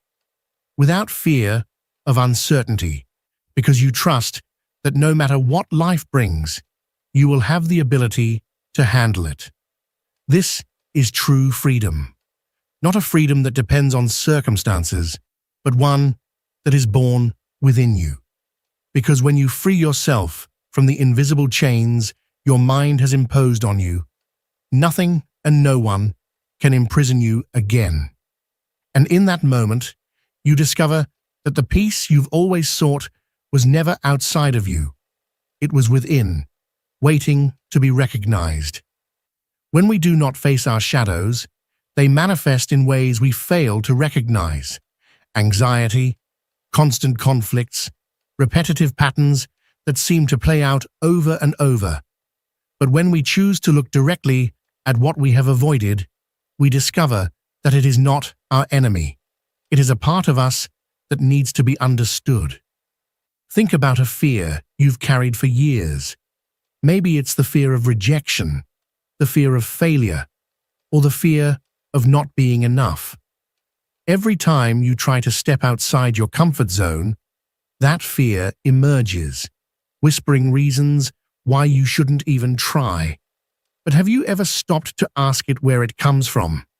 To whom does that voice truly belong? Maybe it stems from an experience in childhood.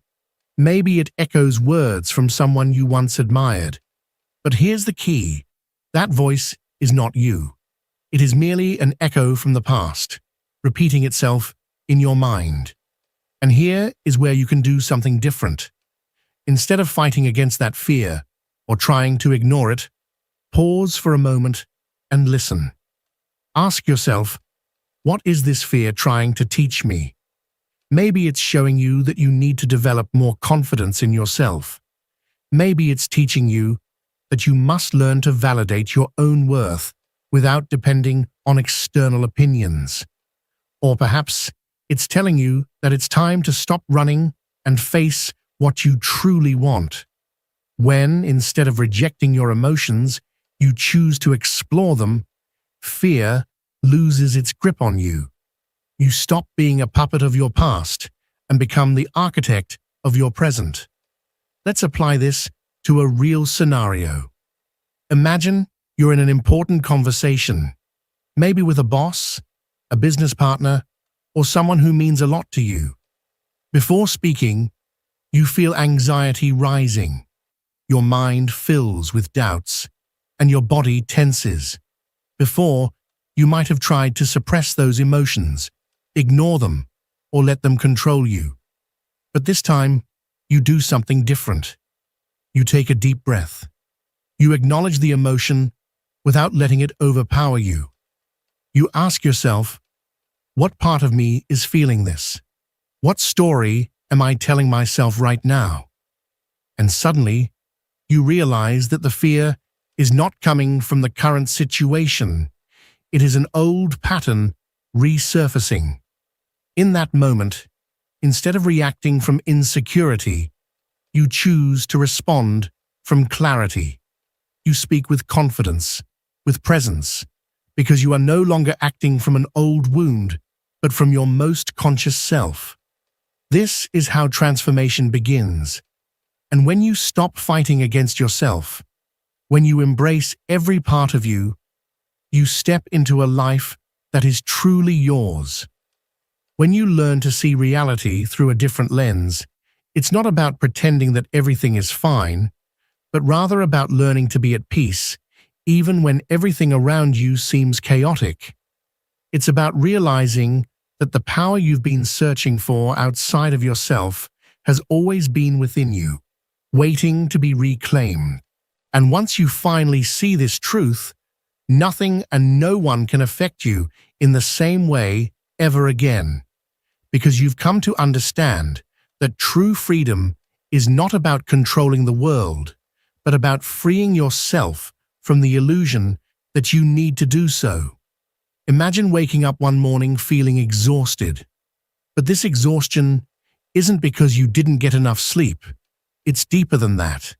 It's the weight of something you've been carrying inside you, an emotional burden that refuses to be ignored. Perhaps it's a conversation that didn't go the way you hoped. Maybe it's a criticism someone made about you, words that linger in your mind longer than they should. Or perhaps it's a mistake you made, something you can't seem to forgive yourself for, a regret that keeps resurfacing. You find yourself wondering, why, despite all my efforts, do other people's opinions still affect me so much?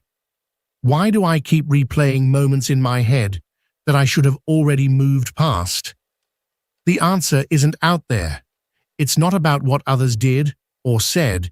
It's about how you interpreted their words, how your mind constructed a story around the event and decided to make it part of your identity. This is the core issue for most people. We believe that the cause of our suffering exists outside of us, in circumstances, in people, in the luck we were given. But Carl Jung made it clear, everything that disturbs you in the external world is actually a reflection of something within you that has yet to heal. It's not the criticism itself that hurts. It's the part of you that still doubts your own worth. It's not other people's indifference that frustrates you. It's your own unmet need for validation that continues to demand attention. And until you address the root of what's affecting you, you will remain trapped in the same cycles, repeating the same patterns over and over again. Now, imagine that one day you choose to do something different. Instead of reacting impulsively when something upsets you, you pause for a moment. You take a deep breath, and rather than letting anger or sadness consume you, you ask yourself, why does this affect me so much? What part of me is feeling this reaction? As you do this, you start to see the truth. The problem was never the other person, nor the situation itself. The real issue was the story you created around it. You realize that the fear of rejection you feel today didn't start today. It began years ago when you first learned to associate acceptance with your sense of self-worth. You recognize that the guilt you carry isn't truly yours. It's a habit you developed because at some point you believed that making mistakes meant you weren't good enough. And this is where you take back control. Instead of being overwhelmed by emotions, you ask yourself, if this emotion were a message, what would it be telling me? Perhaps it's telling you that you need to trust yourself more, that it's time to stop seeking validation from the outside world and start giving it to yourself. Maybe it's showing you that you need to stop living according to other people's expectations and start building your own truth. The key isn't what you feel, it's what you do with those feelings. And in that moment, instead of feeding your emotions with repetitive thoughts, you choose to act from a different place. Now picture another scenario. You're in the middle of a heated argument with someone close to you. The words exchanged are becoming more aggressive. Emotions are running high. In the past, you would have fallen into the same trap, raising your voice, letting anger take control. But this time, you remember something Jung said about the shadow self.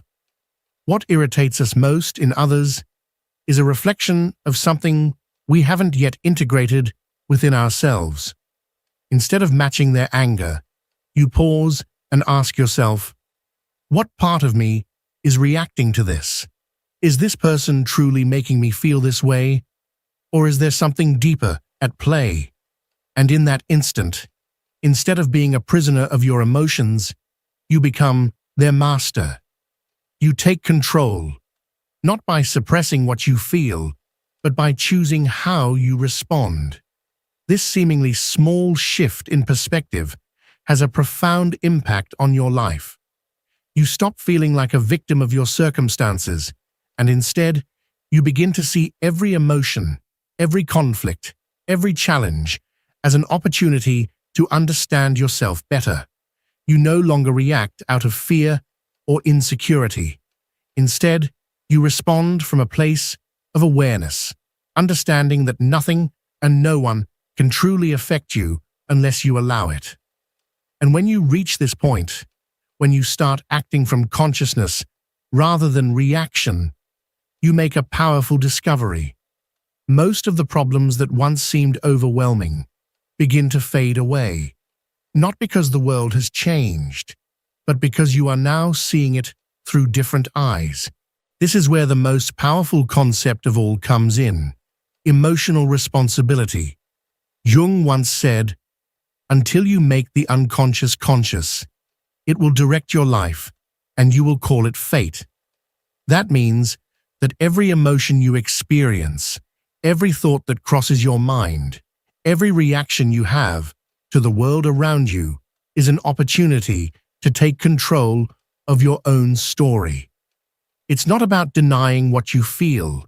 It's about asking yourself, how can I transform this into something that strengthens me? Now think about a recent moment when you felt hurt by someone. Maybe someone ignored you when you expected their attention. Maybe someone said something that you took as an attack. Instead of getting stuck in the narrative of injustice, try this. Close your eyes and visualize that person, not as an enemy, but as an unintentional teacher who has come into your life to reveal something about yourself. Ask yourself, what part of me created this experience? How can I use this to grow stronger? And as you do, you begin to realize something profound. The real lesson isn't about them. It's about you. You understand that you don't need external validation to feel worthy, that you don't need anyone to change for you to be at peace, that everything you've been searching for outside has always been within you. This is the moment when the power returns to you, when you stop blaming others for how you feel and start seeing every emotion as a message, an opportunity to evolve. This is when you understand that peace is not something you find, it's something you cultivate, that the only person who can define who you are and how you feel is you. And in that moment, the world loses its hold over you, because for the first time, you are in control. You are sending a new signal to your mind, telling it that the old patterns of anxiety, insecurity, or anger are no longer the only option. Every small, conscious decision you make is like rewriting the code in your mind, replacing limiting beliefs with new ones that set you free. But this is where many people get stuck. They want to change, yet they cling to the same stories about themselves. They keep saying, "I'm just a sensitive person. I always get affected by what others say. I can't control my emotions."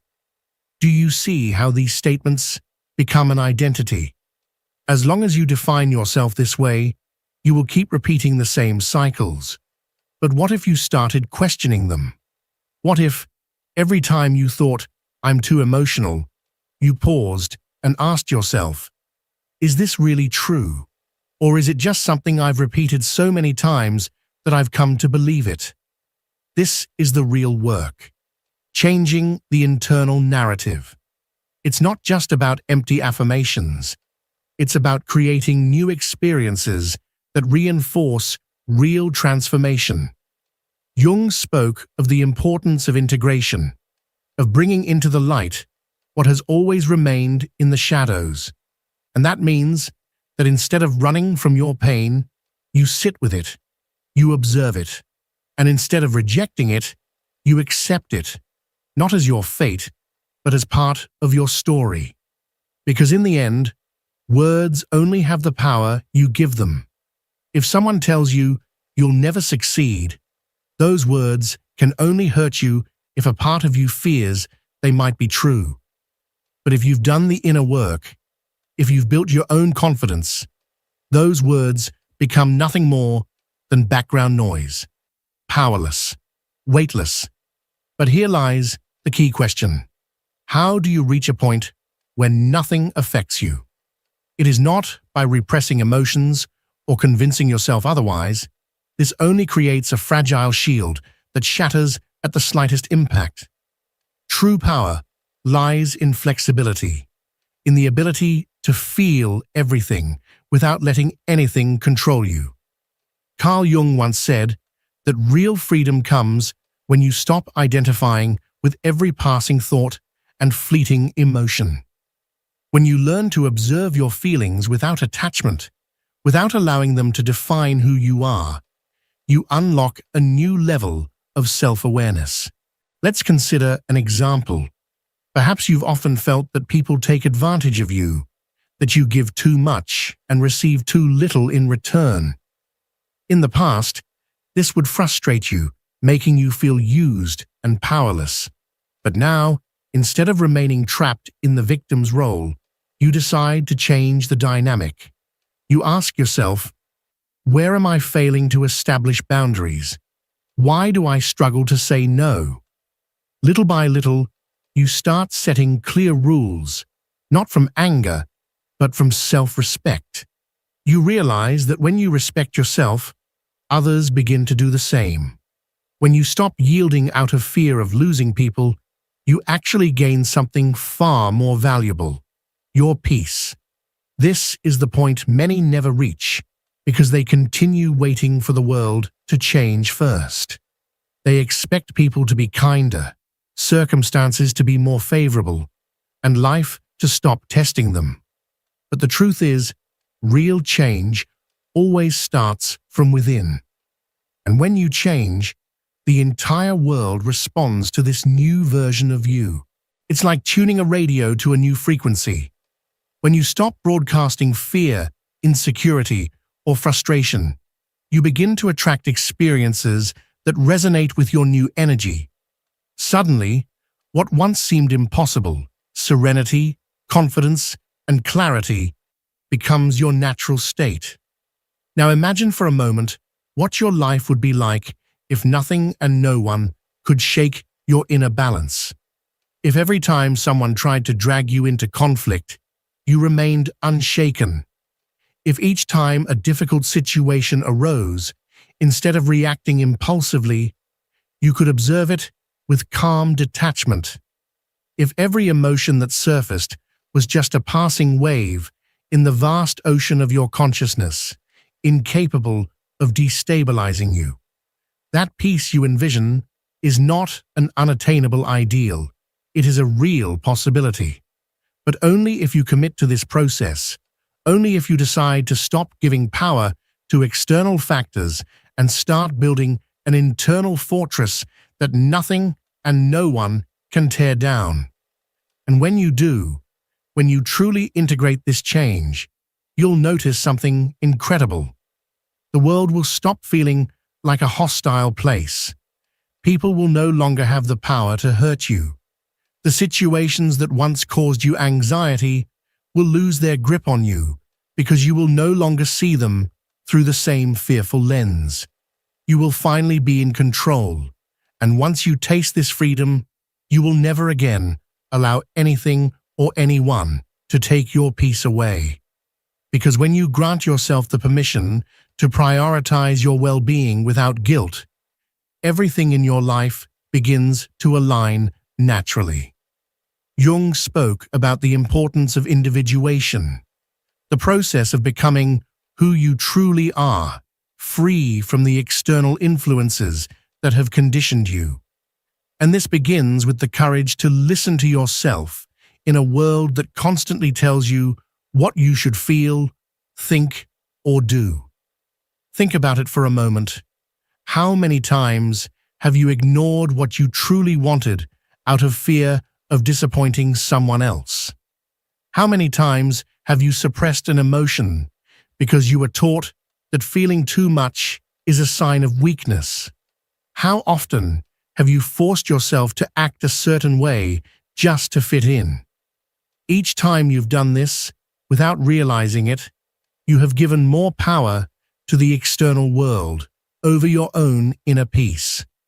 The real problem is not that the world tries to influence you, because it always will, but rather that you distance yourself from your true self just to meet others' expectations. This is where the practice of inner silence becomes essential. Jung believed that the mind is constantly filled with noise, an internal dialogue we rarely question.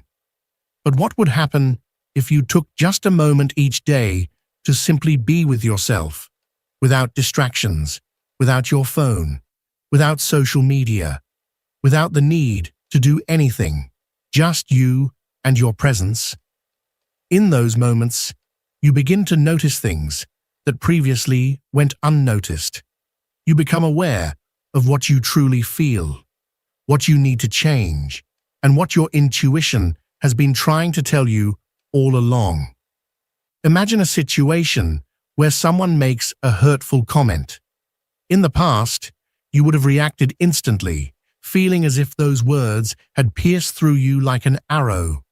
But now, instead of allowing that comment to dictate your emotional state, you take a deep breath and ask yourself, do I really need to take this personally? Or does this say more about the other person than it does about me? In that moment, you feel something new, detachment, not because you don't care, but because you finally understood that what others say or do has no power to define you. This level of clarity is not achieved overnight. It is a practice, a commitment to return, again and again, to the role of the observer rather than getting caught in the waves of every emotion. And the most fascinating thing is that when you begin to live this way, the external world also changes. Situations that once seemed unbearable lose their emotional charge. People who used to trigger you no longer have that power. And most importantly, you start experiencing a lightness you never thought possible. But there's one more thing you need to know. This process does not mean you will never feel pain, frustration, or sadness again. The difference is that now you won't get stuck in those emotions. You'll learn to see them as temporary visitors rather than absolute truths, like waves in the ocean, intense for a moment, but always fleeting. Instead of fighting the current, you simply let it pass, trusting that on the other side of the storm, there will always be calm. So, what can you do right now to start building that inner strength? First, question yourself. Every time you feel an intense emotion, instead of reacting automatically, ask yourself a simple question. What part of me is being triggered right now? Not to judge yourself, but to understand yourself better. Then, allow the emotion to be there without trying to suppress or change it. Breathe through it, observe it, and you will notice how, little by little, it loses its grip on you. And finally, remember this. Inner peace is not something you find in external circumstances, nor in the validation of others. It is something you build within yourself with every choice, every thought, every moment in which you decide that nothing and no one can take away the calm you have worked so hard to cultivate. That is true power. And once you discover it, the world will never look the same again. If you enjoyed this content and want to continue learning more about these fascinating topics, please subscribe to the channel, activate the notification bell, and share this video with your friends.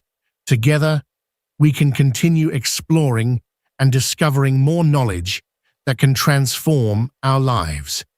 Don't forget to leave a comment with your thoughts and suggestions. See you in the next video.